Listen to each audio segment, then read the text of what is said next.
manattechu amaan duwwaadhaan barsiisa qofaan utuu hin taane kallattiidhumaan gooftaan keenya Yesuus Kiristoosii kallattiidhumaanii akka isa du'ee garaa lafaa jala buleeyyuu kaasuu akka danda'u gooftaan waa cabsee aaboon alatti aangoo olaanaa qabatee du'a keessaa guyyaa sadaffaatti ka'uudhaan nuuf jireenya bara baraa nuuf laata. Hojiin Yesuus piraktikaaliidhaan kan deeggaramedha. Gochaan kan deeggaramedha malee dubbannaa yookiis immoo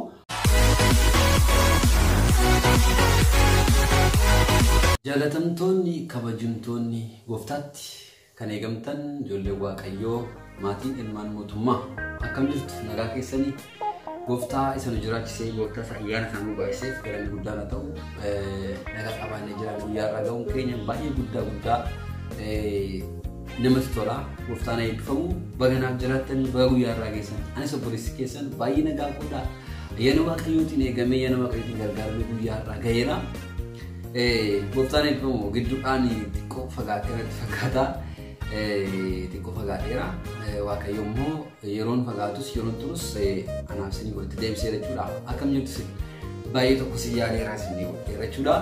Naa guyyaa har'aatti kutaa shanaffaa walii wajjin ilaallachuudha. Kutaa afuraffaa ji'a darbe keessa walii wajjin ilaallee kutaa shanaffaa guyyaa har'aa wajjin ilaalla. Wajjin ilaalaa kan turre kutaa dubbii Waaqayyoo keessaa yookiis immoo kutaa wangeelaa keessaa kan walii wajjin ilaalaa turre wangeelaa Yohaannis keessa iyyuu walii wajjin dubbisaa jirra jechuudha. Waa'ee ana Yesuus Kiristoos I am saying sana waa'ee isaa walii wajjin ilaalaa jirra jechuudha. Highlight isaa deeply walii wajjin ilaalaa turre haa ta'u malee amma nuyi baruu qabnu waan nuyi beekuu qabnu walii wajjin ilaalaa turre jechuudha.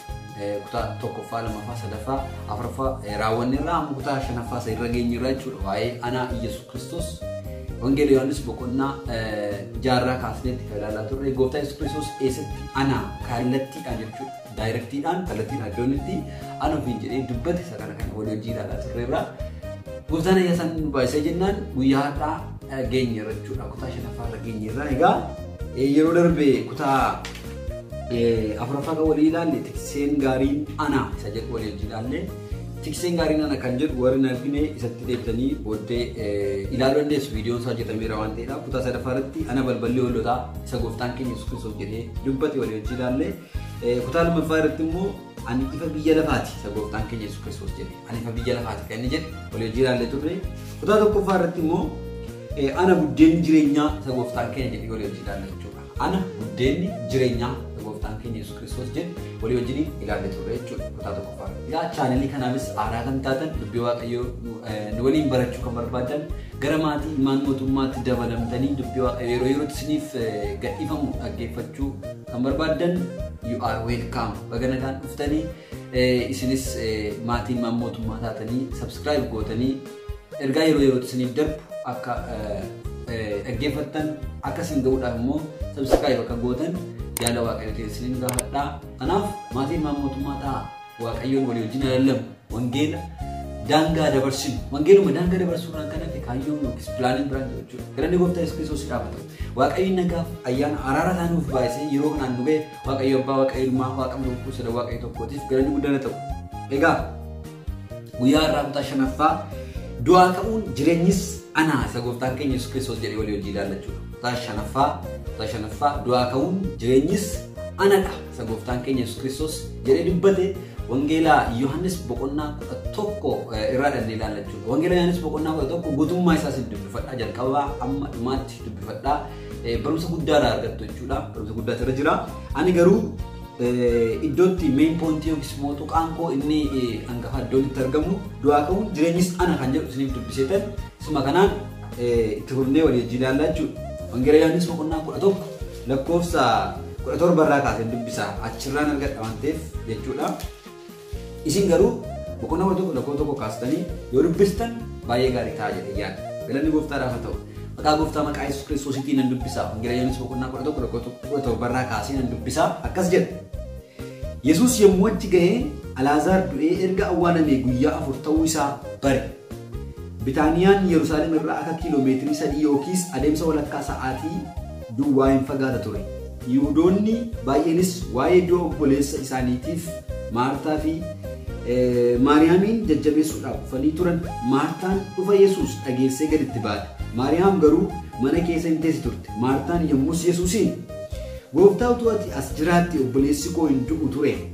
Ammumayyuu immoo waanuma ati isa kadhatte Waaqayyo akkasiif kennu ani nan beeka jette.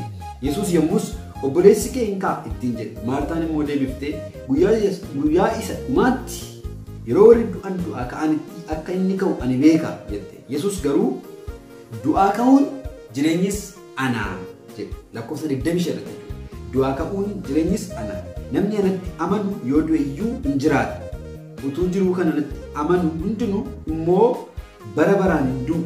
Kana amantaalee jedhee isheen kana irratti eeyyee gooftaa ati Kiristoos isa gara biyya lafaa dhufuuf jiru ilma Waaqayyoo akka taate amaneeraa jettee jechuudha. Maal kana jetteeni?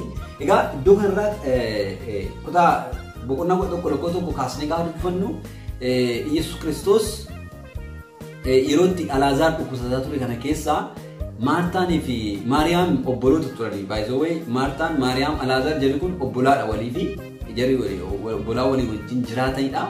Egaa gooftaan Yesuus Kiristoos kanaan durayyuu jara beekaa, kanaan durayyuu baay'ee jara jaallata. Akka boqonnaa 11 irraa kaasnee dubbifannutti gooftaan Yesuus Alaazaariin illee akka inni baay'ee jaallatudha kan macaafni qulqulluun nuuf ibsu jechuudha.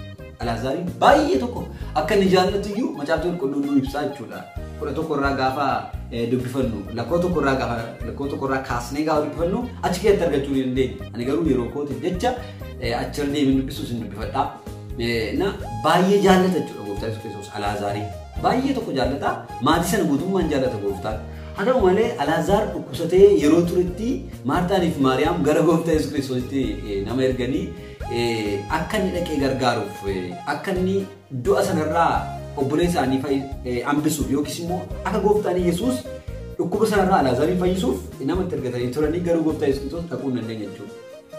Ituun gara isaanii dhaqin guyyaa lama ture jechuudha. Akka jechuun amma inni du'ee awwaalamutti naannoo guyyaa 4 ta'e jechuudha. Gooftaan keenya Yesuus Kiristoos gara Bitaaniyaa bakka Maartaan, Maariyaamii fi Alaazaar jiraatan sana ituun dhaqin jechuudha gooftaan keenya Yesuus Kiristoos. Gaaddoon sun kutaa mandara Yihudaati. Kutaa mandara Yihudaa keessa iddoo Bitaaniyaa jedhamtu kana jiraatu jechuudha.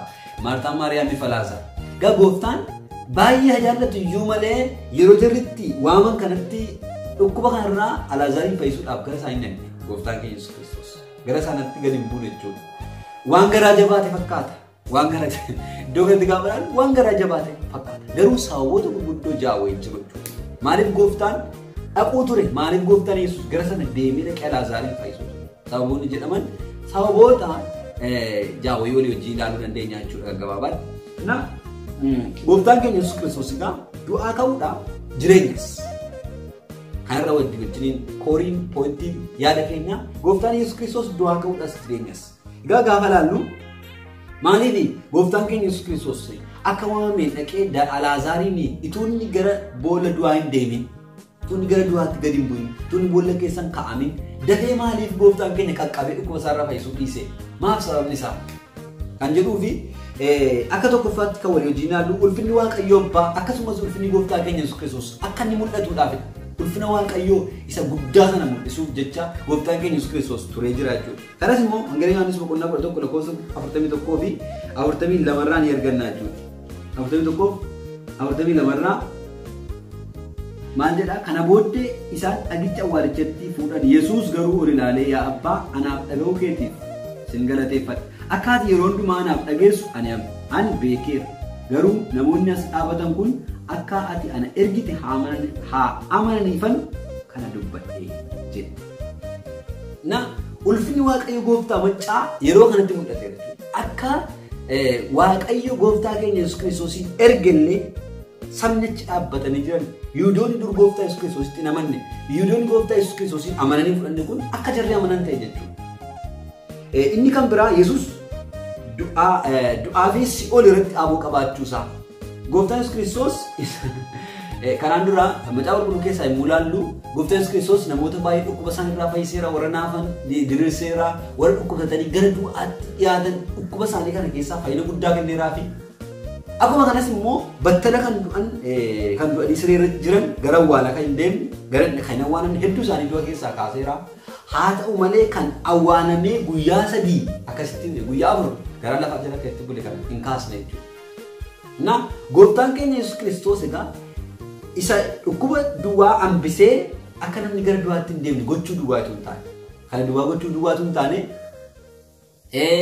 kan biraa immoo nama battala amma du'ee jiru kana fayyisuu qofatu hin taane isa garaa lafaa keessa guyyaa 4 buleeyyuu kaasuudhaaf aboo guddaa akka qabu jalatti beeksisuudhaaf kana godhee jira gooftaan Yesuus Kiristoos. Na kanas immoo Yohaannis boqonnaa 1 lakkoofsa 25 irraa maal jedhaa siin dubbisaa. Yesuus garuu du'aa ka'uun jireenyis ana namni anatti amanu yoo du'e iyyuu deebi'een jiraata. Yoo du'e iyyuu garaa lafaa jala yoo bu'e iyyuu maal ta'a deebi'een jiraata. Du'arratti aboo ka qabu piraaktikaalii kallattiidhaan gooftaan keenya Yesuus Kiristoos mul'iseera jechuudha. Iddoo kanatti jechuudha.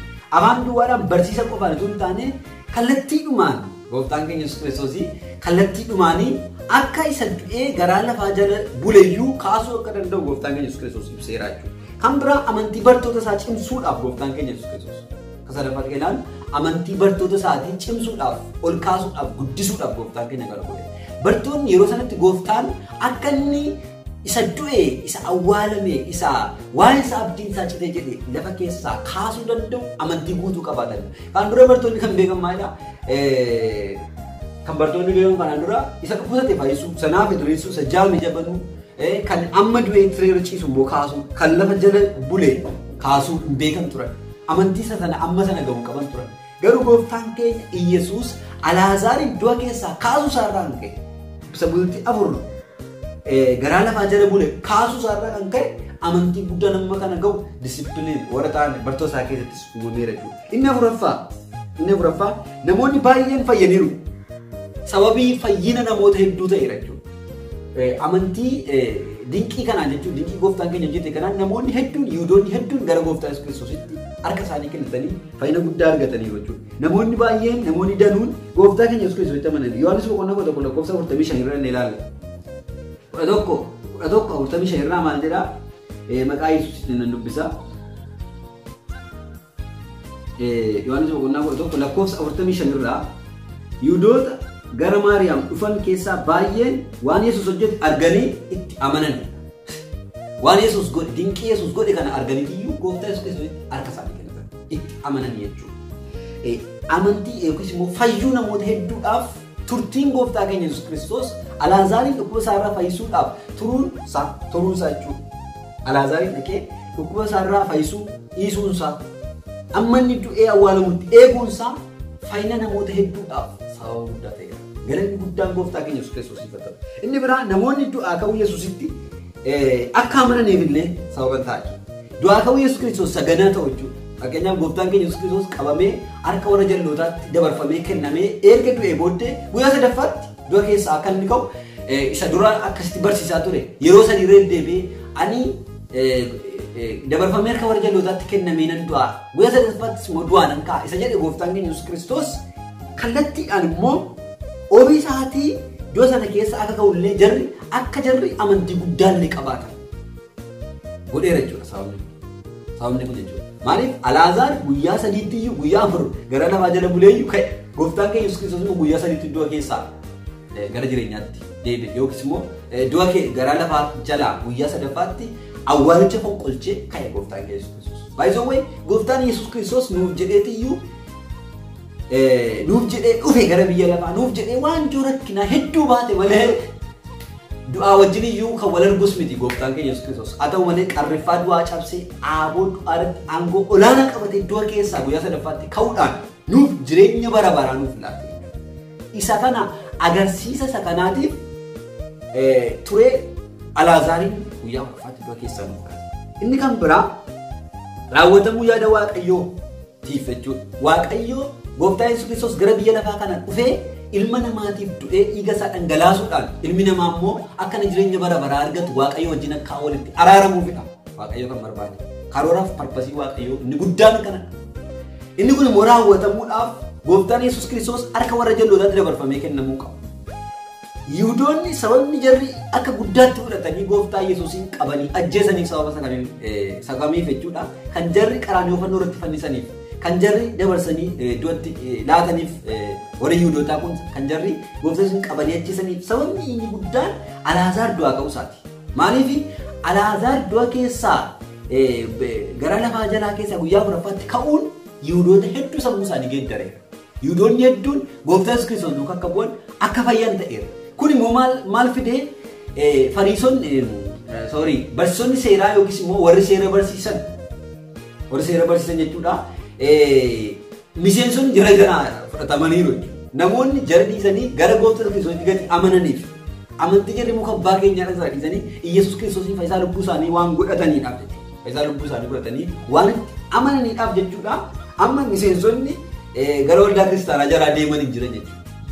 Kana gaafa yaadan namni kun namoota gara isaatti deebiseera. Namoonni akka isa hordofan, namoonni akka isa duukaa bu'an godheera waan ta'eef amma ajjeesuudhaaf amma niitii irratti qoratan jechuudha. Yohaanis boqonnaa 11 lakkoofsa 53 irraa isin dubbisaa jechuudha. Yohaanis boqonnaa 11 lakkoofsa 53 irraa maal jedhaa? Kanaaf jarri guyyaa sana jalqabanii Yesuusin ajjeesuudhaaf murtoo godhan. Guyyaa sana jalqabanii Yesuus Kiristoosin ajjeesuudhaaf murtoo irratti godhan. Kun immoo maaliif faayidaa guddaa qaba? Raawwatamuu pilaanii Waaqayyoo, yaada Waaqayyoo isa Waaqayyo Gooftaan jalqabee yaade karaa Yesuus Kiristoosiin nama hundumaa ofitti araarsuu cubbuun biyya lafaarraa kaasuu Gooftaan yaade parpasiisa galmaan ga'e. Yaadni sun kan galma ga'uudhaaf ture. Galanni Gooftaa keenya Yesuus Kiristoosiif haa ta'u. Egaa Gooftaan keenya Yesuus Kiristoos barsiisa qofaan kan dubbate ibsatu hin taane du'a qaamaan du'ee guyyaa afur garaa lafaa jala buleyyuu kaasee du'aa ka'uu akkasumas jireenya ta'uusaa ibseera. Nutti mallatteesse, nutti ibseera jechuudha. Nutti agarsiiseera. Barsiisni Yesuus, hojiin Yesuus piraktikaaliidhaan kan deeggaramedha yeroo hundumaa. Gochaan kan deeggaramedha malee dubbannaa yookiis immoo haasaa qofa miti jechuudha. Haasaa qofa miti jechuudha. Galanni guddaan Gooftaa keenya Yesuus Kiristoosiif haa ta'u. Har'aaf kan qabadhee yaadu waa'ee kanaan Yesuus Kiristoos du'aa ka'uu jireenyas nutis isaan du'a keessaa, du'a bara baraa keessaa, cubbuu jalatti du'uu keessaa kaanee jiraannee har'a warra mootummaa bara baraatiif qophaa'an taaneera. Galanni Gooftaa Yesuusiif haa ta'u. Ati jireenya bara baraaf kan qophoofte, anis jireenya bara baraaf kan qophaa'e. Hundi keenya jireenya bara baraaf kan qophoofne. Sababa eenyurraan ka'e? Sababa Gooftaa keenya Yesuus Kiristoos irraa kan ka'e. Inni nuuf du'aa ka'uudhaaf, inni nuuf jireenya nuti isaan jireenya arganne. Nagaan ta'a Gooftaan koo isin wajjin haa ta'u. Barri keessan, hojiin keessan, wanti isin qabattan hundumtuu maqaa Yesuus Kiristoosiitiin kan eebbifame ta'u. Nagaan ta'a har'aaf qabadhee kan yaade kanuma yeroo biraa kutaa ja'affaadhaan walitti deebina. Shaaloom.